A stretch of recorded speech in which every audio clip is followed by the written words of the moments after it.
Hi, welcome to another TerranScapes video. This is a slightly different video than normal in that I wanted to revisit the topic of Army Painter's Quick Shade. I had mentioned it before in a previous video when I had produced the new sandbag set and had used the Quick Shade to paint them, and I had discussed a few of its pros and cons, and then I had a commenter on the video suggest that he always uses stains, a walnut stain or something like that. And so it made me think perhaps I should try to experiment, find maybe a more inexpensive product that would do the same job. And then I figured I might as well share some of my thoughts on it with you.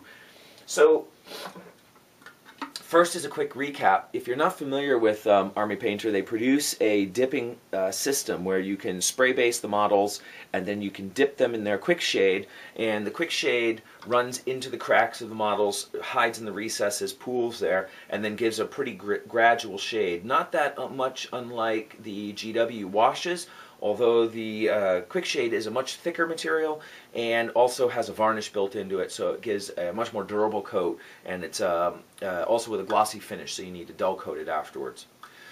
So I thought that I would go to the hardware store and pick up something that would be comparable, at least an attempt to be comparable. And so what I ended up picking up was Minwax Polyshade. Now, the thing that cued me into this is that the Polyshade is both a varnish and a stain all in one.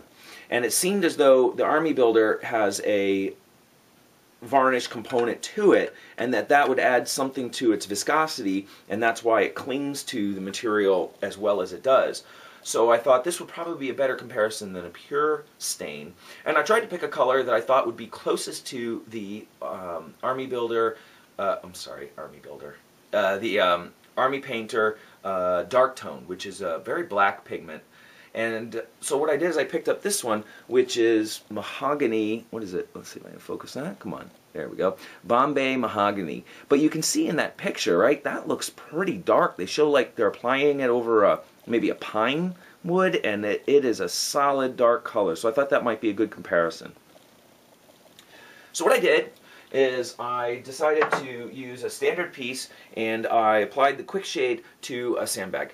And I applied the Polyshade on one side, and I applied the Quick Shade on the other, and I did both sides because I figured I'd use this also as a test for dull coats. I did go to the Amherst Train Show in West Springfield this weekend, and I picked up a can of dull coat. There was some on the shelf, but I wanted to try it, so I picked up a can so we could do a little test.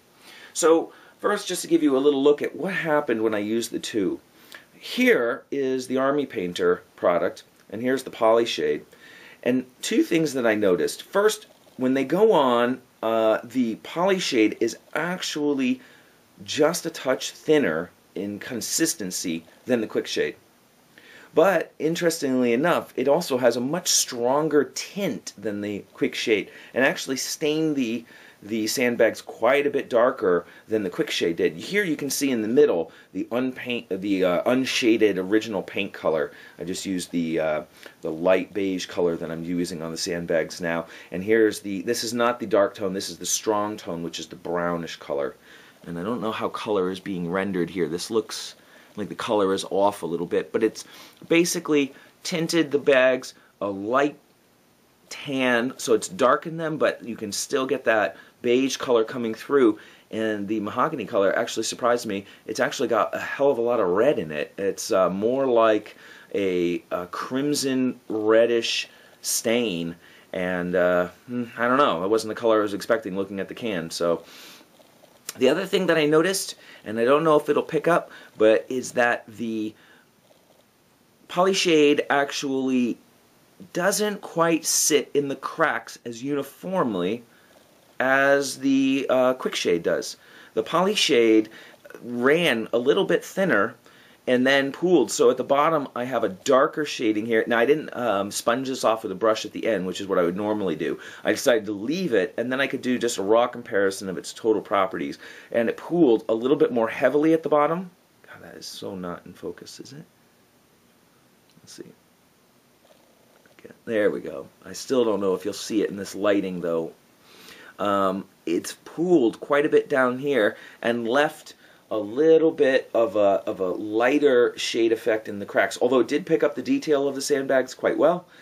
It fell into the seams, it fell into the cracks, they look well outlined, but I'd say that I have to say the Army Painter Quick Shade is a little bit more uniform in its application by a little.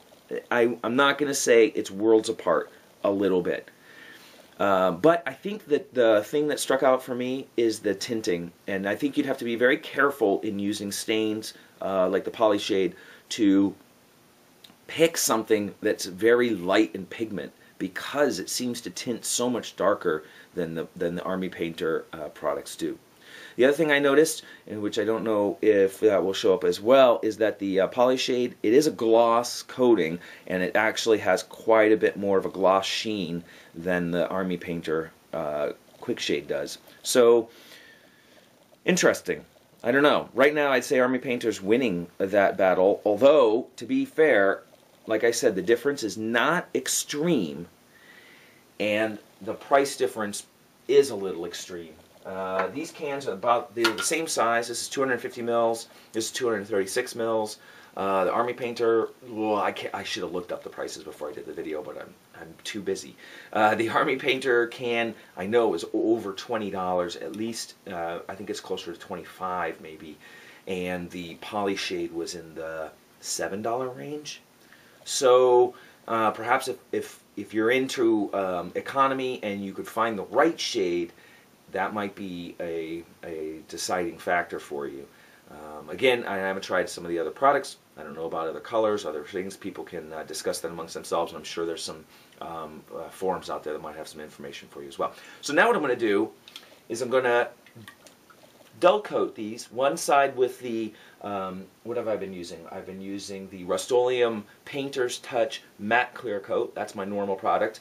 And then I'm going to put on the other side Testors Dullcote, and then I'm going to come back with an opinion on those, as well as, because there's also a big price difference between those two products as well. So, be back in just a minute. Alright, so I'm back. I did a double coat of both, partly because the first coat on both of them didn't quite look like maybe it achieved a full effect. And so I wouldn't forget, I put a little R on the Rustoleum side. Oh, let's see if you can see that there. And then I put a little D on the Dullcote side so that I could tell. And I'm going to say right now that the Dullcote blows the Rustoleum matte coat out of the water. The Dullcote, while not every spot is perfectly flat, there's a couple reflective spots and a couple of the little nooks and crannies. The Rustoleum side really is only slightly improved from its original, and I don't know if you can see, maybe, I think that shows it, you can see a little sheen in there, and on the Dullcote side, much flatter appearance. Kind of impressive, actually. Makes me want to try the Army Painter Matte Clear Coat as well, and see, as the Army Painter Matte Clear Coat is probably going to be a better price than the Dullcote. Dullcote is typically, oh, wait a minute, hold on.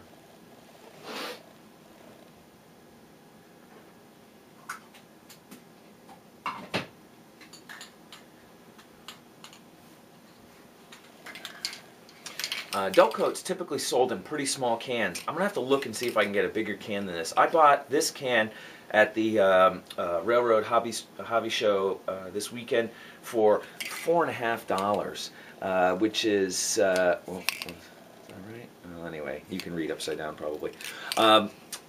Which is mad expensive. If you ask me, that's a boatload for a small can. This can's only 3 ounces. And I get this can, which is 12 ounces, for $3, a little under $4. I think it's like $3.97 or something like that. So, geez, that's crazy difference. That's crazy difference in price, but I have to say the performance is there, and it is a pretty impressive product. I think probably you're going to find the Army Painter clear coat is going to fall somewhere in between these two price ranges. I think you get a can about this size. I want to say they run $8 or $9, so still considerably less than this, but definitely much more expensive than the matte clear coat from Rustoleum.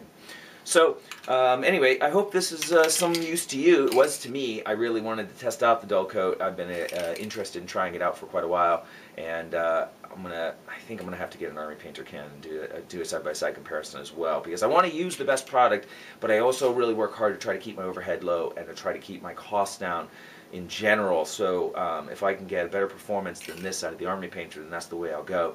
But if nothing stacks up to Testors, then I'm going to stay with it because it's pretty impressive. So anyway, hope this helps with your hobbying end. And of course, I'll be putting up, I have some other reviews that I'd like to do. I'd like to do a foam coat product from the Hot Wire Foam Factory company. And I also recently purchased one of the painting videos from Miniature Mentor, and I don't know if I'm going to do that as a video or not, but I might. So hopefully I'll have some other information for you to take a look at, and I'll have some new releases coming out right after TempleCon. I've put together quite a few new pieces for TempleCon. I'm scrambling to get them all done before that event happens. So there'll be some videos coming right out the week right after, which will be after this coming weekend, second week of February. So I hope you enjoyed it, and I'll talk to you soon.